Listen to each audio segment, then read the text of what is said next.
On again, Bonneville. The Elise saved Lotus's bacon. Light, fast, affordable. This was the classic British sports car reborn.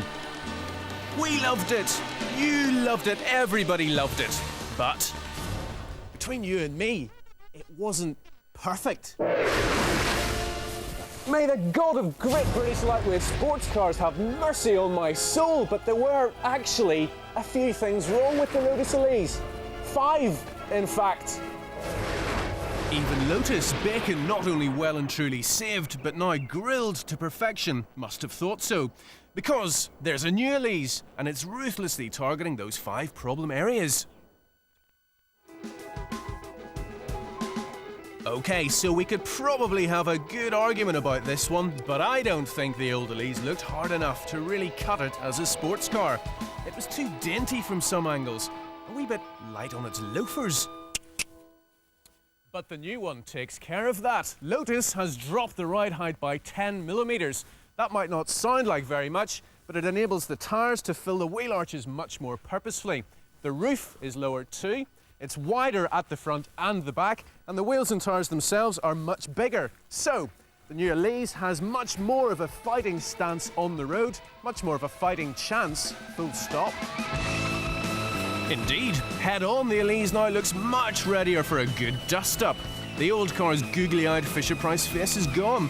Now it's leaner, meaner, insectoid. From behind, the new Elise is chunkier, wider, and it has a bigger rear under-tray and diffuser to keep the back end better clamped to the road.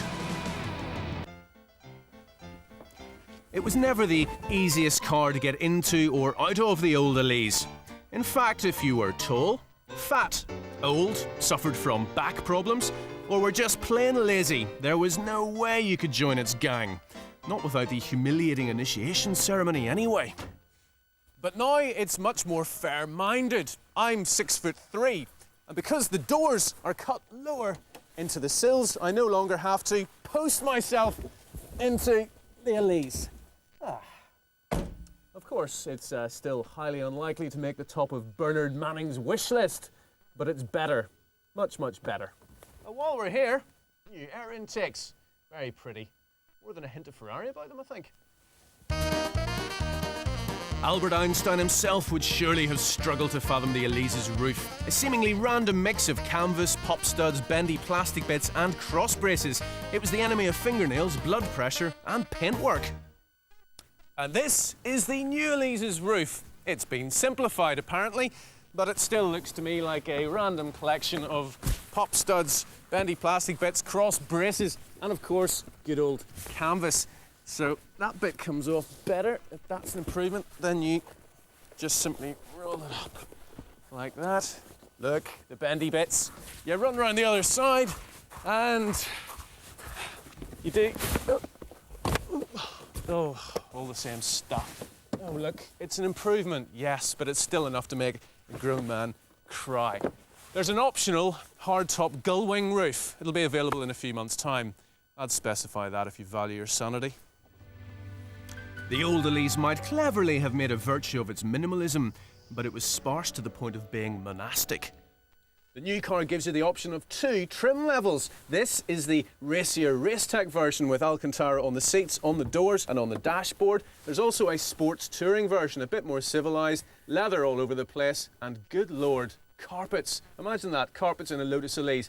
Anyway, they all have their own proper bespoke little light switches rather than items that have been filched from the Peugeot 106. Their dials are backlit very nicely in blue, and you get these milled aluminium rotary knobs for heating and ventilation, and an aluminium shelf for oddment stowage. To be honest with you, this is what the Elise should have been like all along, a proper little sports car haven. The real genius of the Elise was that it happened at all.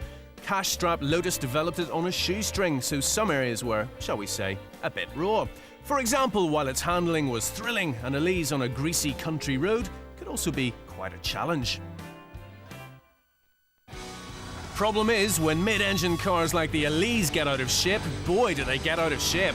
With more money to play with this time, Lotus has refined the Elise without robbing it of its edge.